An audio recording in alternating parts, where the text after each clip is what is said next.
तो आप बताइए कि आपको क्या लगता है, अगर कोई दूर चला जाता है तो प्यार उसके लिए ज़्यादा गहरा हो जाता है, या फिर आपको लगता है कि out of sight out of mind. नमस्कार दोस्तों, मैं हूं मोनिका और वेलकम करती हूं आपका अपने चैनल में और विश करती हूं आप सभी को हेल्थ एंड हैप्पीनेस। जैसे कि एक साइकोलॉजी का चैनल है, तो आज इस वीडियो में बात करेंगे 4 बहुत ही इंटरेस्टिंग टॉपिक के बारे में। तो क्या है वो टॉपिक, चलिए जान लेते हैं। फर्स्ट नंबर पे बात करेंगे डेफिनेशन ऑफ साइकोलॉजी, उसके बाद बात करेंगे second goals of psychology, third importance of psychology in our life, और फोर्थ नंबर पे अगर कोई इंसान किसी काउंसलर के पास या साइकोलॉजिस्ट के पास मदद के लिए आता है तो कैसे एक साइकोलॉजिस्ट उसकी हेल्प करता है। तो चलिए शुरुआत करते हैं। फर्स्ट टॉपिक से शुरुआत करते हैं, डेफिनेशन ऑफ साइकोलॉजी। अब साइकोलॉजी एक ऐसी स्टडी है जिसको एक स्पेसिफिक डेफिनेशन में डिफाइन करना काफ़ी ज़्यादा मुश्किल हो जाता है, क्योंकि एक इवॉल्विंग ब्रांच है। मतलब इसमें हर रोज़ कुछ नया हो रहा है, नया ऐड हो रहा है, नई रिसर्च आ रही है। तो कई बार एक स्पेसिफिक डेफिनेशन देना जिसमें सारी इंफॉर्मेशन ही आ जाए, साइंटिस्ट के लिए या साइकोलॉजिस्ट के लिए जो है वो मुश्किल हो जाता है। तो साइकोलॉजी की डेफिनेशन समझने के लिए बहुत ही इंटरेस्टिंग किस्सा सुनाती हूँ, जिससे कि हमें समझ आएगा कि एक्चुअली साइकोलॉजी हमारी लाइफ में काम कैसे करती है और कैसे लोग किसी भी सिचुएशन में बिहेव करते हैं। तो चलिए ये किस्सा सुनाती हूँ, जिससे आपको साइकोलॉजी के बारे में बहुत ही इंटरेस्टिंग फैक्ट्स पता चलेंगे। हमारे ऑफिस में 4 लोगों का ग्रुप बहुत ही ज़्यादा फेमस था, दीक्षा और विशाल, सुमन और गौतम। ये हमारे ऑफिस के लव बर्ड्स थे। हमेशा इन्होंने साथ घूमना, साथ ही खाना खाना, और हमेशा जहाँ पे भी जाते थे साथ में ही जाते थे। अब जो आईटी कंपनी होती है उसमें एक ऑन साइट प्रोजेक्ट होता है और एक ऑफ साइट होता है। जैसे कि अगर इन्फोसिस अगर किसी अमेरिका के क्लाइंट लिए काम कर रही है, तो अगर वो इंसान अमेरिका में जाके काम करता है तो मतलब वो ऑन साइट में काम कर रहा है, और अगर सेम ही प्रोजेक्ट में इंडिया पे जाके इंडिया में काम हो रहा है तो उसको बोलते हैं ऑफ साइट। तो विशाल और गौतम एक ही प्रोजेक्ट में थे जो कि अमेरिका के क्लाइंट के लिए काम कर रहे थे। तो उनको ऑन साइट जाने का मौका मिला, मतलब अमेरिका जाने का मौका मिला। तो ऑब्वियसली हर कोई चाहता है कि वो दूसरे देश में जाके काम करे। तो उन्होंने इस अपॉर्चुनिटी को येस किया और दोनों जो है अमेरिका में जाके काम करने लग गए। अब क्योंकि दीक्षा और सुमन दूसरे प्रोजेक्ट में थे तो फिलहाल उनके लिए अपॉर्चुनिटी नहीं थी। तो दीक्षा थोड़ी सी रिजर्व थी, क्योंकि पहले वो चारों ग्रुप में तो रहते थे पर वो ज़्यादा टाइम जो है विशाल के साथ ही स्पेंड करना पसंद करती थी। तो क्या हुआ, वो विशाल को काफ़ी ज़्यादा मिस करती थी, इधर किसी से बातें नहीं करती थी। तो वो अपना फटाफट काम करके घर जाके जैसे भी उससे चैट में बातें करती थी विशाल से। तो कहीं ना कहीं उसके मन ही मन अंदर ऐसे उसको लगने लग गया था कि जब से विशाल गया है ना, मेरा प्यार जो है उसके लिए और भी गहरा हो गया है। मैं विशाल के अलावा और कुछ भी नहीं सोच पाती हूँ। तो जब दूरी होती है ना, तो आपको रियलाइज़ कराती है कि हम दूसरे इंसान को कितना ज़्यादा पसंद करते हैं। तो ज़रूर आप पहले मुझे नीचे कमेंट में लिख के बताइए कि आपको भी क्या यही लगता है कि जब कोई इंसान दूर हो जाता है तो वो हमारे लिए और भी ज़्यादा प्यारा हो जाता है, या फिर हम उसको और भी ज़्यादा उसके बारे में सोचते हैं। तो ये तो बात हो गई दीक्षा और विशाल की। अब बात करते हैं सुमन और गौतम की। सुमन जो है वो काफ़ी ज़्यादा फ्रेंडली थी और बहुत ही ज़्यादा हेल्पफुल थी। तो इसके लिए उसको बहुत सारे लोग जो है पसंद करते थे और उसका अच्छा खासा फ्रेंड सर्कल था। तो वो काफ़ी लोगों से बातें करती थी, इंटरेक्ट करती थी। तो उसकी मम्मी एक बार जो है बीमार हो गई, मतलब उनको हॉस्पिटल में एडमिट कराना पड़ा। तो उन्हीं के ग्रुप में एक लड़का था जिसने सुमन की बहुत ज़्यादा मदद करी और जितना भी प्रोसीजर था तो मतलब बहुत ज़्यादा टाइमली हेल्प करी, जिसकी वजह से सुमन को काफ़ी ज़्यादा रिलीफ मिला कि वो अपनी मम्मी की अच्छे से देखभाल कर पाई। तो कहीं ना कहीं उसे लगा कि अगर काश गौतम यहाँ पे होता तो वो मेरी मदद कर पाता, पर अब वो इतना ज़्यादा दूर हो गया है कि वो चाह के भी मेरी मदद नहीं कर पाता। तो जब कोई इंसान इतना दूर हो जाता है तो कहीं ना कहीं जो हमारा प्यार जो है उस इंसान के लिए कम हो जाता है। तो उसको लगने लग गया कि out of sight out of mind. तो आप बताइए कि आपको क्या लगता है, अगर कोई दूर चला जाता है तो प्यार उसके लिए ज़्यादा गहरा हो जाता है, या फिर आपको लगता है कि out of sight out of mind, मतलब कि अगर कोई दूर हो जाता है तो वो हर वक्त हमारे साथ नहीं होता, तो हम उसके साथ छोटी छोटी बातें नहीं डिस्कस कर पाते, तो वो कहीं ना कहीं वो नहीं रह पाती बात, या फिर वो पैशन नहीं रह पाता कि जब कोई इंसान हमेशा हमारे साथ रहता है। तो अब हम इसको एक साइकोलॉजिकल पॉइंट ऑफ व्यू से देखते हैं। दोनों ही सिचुएशन में दोनों के साथ सेम चीज़ हुई। दीक्षा का बॉयफ्रेंड भी गया, सुमन का बॉयफ्रेंड भी गया, पर एक को लगा कि प्यार बढ़ रहा है और दूसरे को लगा कि प्यार जो है वो कम हो रहा है। तो यहाँ पे साइकोलॉजी क्या कहती है कि साइकोलॉजी किसी भी इंसान को जज नहीं करती।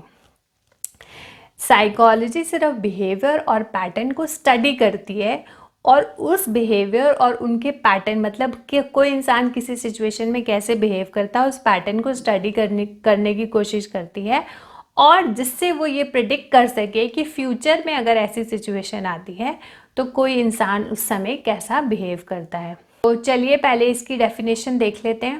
Psychology is a science that looks for patterns of behaviour which can be predicted. तो और ये भी कहा जा सकता है कि psychology is a scientific study of mind and behaviour which is done in a very systematic and a structured way. आजकल बिग बॉस बहुत ही ज़्यादा चर्चा में है, तो देखते हैं कि कैसे बिग बॉस ह्यूमन साइकोलॉजी का फ़ायदा उठा के अपने टास्क को क्रिएट करता है। तो बिग बॉस में जब भी कोई टास्क होता है, एक्टिविटी होती है, वो इस तरीके से डिज़ाइन की जाती है कि अगर कोई लोग एक दूसरे को पसंद भी करते हैं, वो फ्रेंडली भी हैं, पर फिर भी वो जब वो एक्टिविटी करें तो वो चीखें, चिल्लाएं, उनको गुस्सा आ जाए, वो अपना टेम्पर लूज़ कर दें।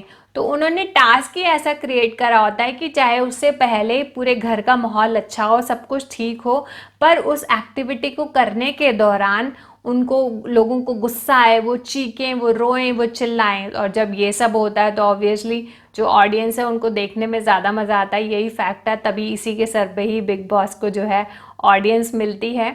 तो बिग बॉस जो है ह्यूमन साइकोलॉजी का बहुत ही अच्छा प्रयोग करती है और वो ह्यूमन साइकोलॉजी को इतना ज़्यादा समझती है, इसीलिए जो है लोग बिग बॉस को देखना पसंद करते हैं। अब सेकंड टॉपिक की बात करते हैं, जो कि है गोल्स ऑफ साइकोलॉजी। अब साइकोलॉजी के 4 इंपॉर्टेंट गोल होते हैं। First, to describe, to explain, to predict and change the behaviour and the mental processes of the other. To describe, इसका क्या मतलब होता है? टू डिस्क्राइब का मतलब होता है कि अगर जैसे किसी कोई इंसान है, वो एंग्शियस है, स्ट्रेस्ड है, सैड है, खुश है, उदास है, तो एक साइकोलॉजिस्ट है वो बता पाता है कि इस इंसान का फ़िलहाल जो मूड है, वो बिहेवियर कैसा है, क्या वो स्ट्रेस्ड है, क्या वो एंग्शियस है, क्या वो उदास है। तो मतलब किसी भी बिहेवियर को डिस्क्राइब कर पाना। सेकेंड नंबर पे आता है टू एक्सप्लेन, मतलब कि जो भी किसी इंसान का बिहेवियर है, चाहे वो स्ट्रेस्ड है, चाहे वो परेशान है, चाहे वो एंग्शियस है या फिर खुश है, वो वैसा क्यों है। फॉर एग्जाम्पल, एक एम्प्लॉय है जिसको प्रेजेंटेशन जब करनी होती है, वो अपने घर में जाके बहुत ही अच्छे से प्रेजेंटेशन करता है, सारे टॉपिक अच्छे से प्रिपेयर करता है और एकदम जब वो खुद अपने घर पे बैठ के रिहर्स करता है तो उसको लगता है उसकी तैयारी बहुत ही ज़्यादा अच्छी हुई है। पर जैसे ही वो ऑफिस जाता है और ऑफिस में जब उसका बॉस उसके सामने बैठता है तो वो एंग्शियस हो जाता है, स्ट्रेस्ड हो जाता है, परेशान हो जाता है और कभी भी जो है अपनी प्रेजेंटेशन को दे नहीं पाता। तो इसका मतलब है पहले नंबर पे तो हमने डिस्क्राइब कर दिया कि क्या प्रॉब्लम आ रही है। सेकंड नंबर पे उसको एक्सप्लेन कर पाना कि ये प्रॉब्लम क्यों आ रही है, उस चीज़ का रूट कॉज क्या है, तो उसको कहते हैं एक्सप्लेन करना।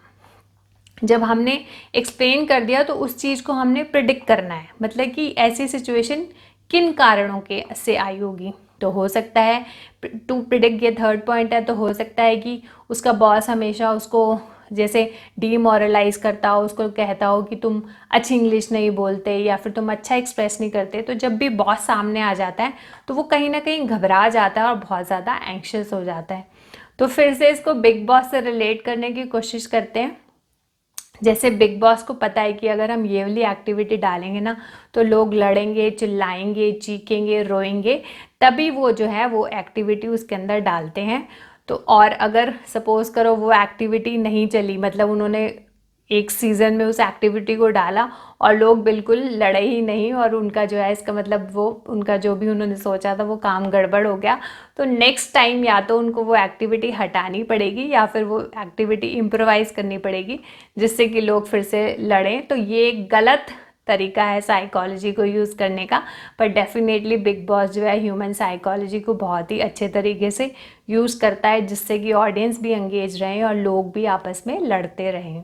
फोर्थ स्टेप आता है टू चेंज। अब बिग बॉस तो वो चेंज इसलिए करा है क्योंकि लोग लड़ नहीं रहे, पर एक्चुअली एक साइकोलॉजिस्ट जो है वो किसी भी इंसान की मदद करने के लिए वो चेंजेस जो है सोचता है, प्रिडिक्ट करता है और समझाने की कोशिश करता है। फॉर एग्ज़ाम्पल अगर हम ये प्रेजेंटेशन वाला केस ही लें तो इस इंसान को बोला जा सकता है कि जब आप घर में रिहर्स कर रहे हो तो आप किसी और ऐसे इंसान के सामने रिहर्स करो जिसके साथ आप इतना कंफर्टेबल नहीं हो सकता है कि आप पापा के सामने बोलने में उतना कंफर्टेबल नहीं हो।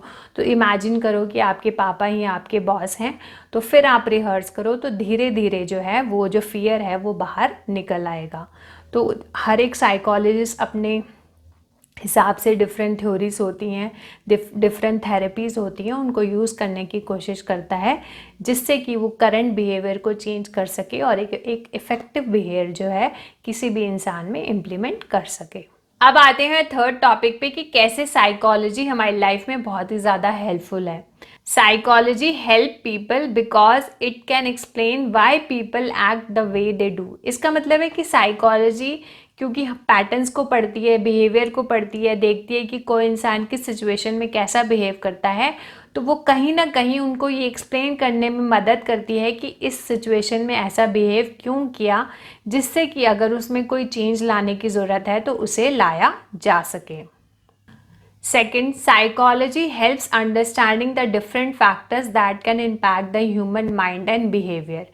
तो जैसे कि हमने पहले अभी एक एग्जाम्पल में देखा कि दीक्षा और सुमन जो है बिल्कुल सेम सिचुएशन से जा रहे हैं, पर क्योंकि दीक्षा एक इंट्रोवर्ट थी तो उसका सेम सिचुएशन को हैंडल करने का या फिर एक्सपीरियंस करने का तरीका अलग था, और जो सुमन है क्योंकि उसका बिहेवियर अलग फ्रेंडली था तो उसी का सेम सिचुएशन को हैंडल करने का तरीका बिल्कुल ही अलग था। तो सेम सिचुएशन में दो लोग डिफरेंट तरीके से बिहेव कर सकते हैं। इसका एक और एग्जांपल ले लेते हैं। सपोज़ कीजिए आप एक बस में जा रहे हैं, एकदम भरी गर्मी है, भीड़ भीड़ बस में भरी हुई है और लोग एक दूसरे के ऊपर चढ़ रहे हैं, पसीना आ रहा है और आप ऐसा काम करने के लिए जा रहे हैं जो काम आप बिल्कुल भी नहीं करना चाहते, तो आपको कैसा लगेगा? ऑब्वियसली आप काफ़ी ज़्यादा इरिटेटेड, चिड़चिड़ा और फ्रस्ट्रेटेड फील करेंगे।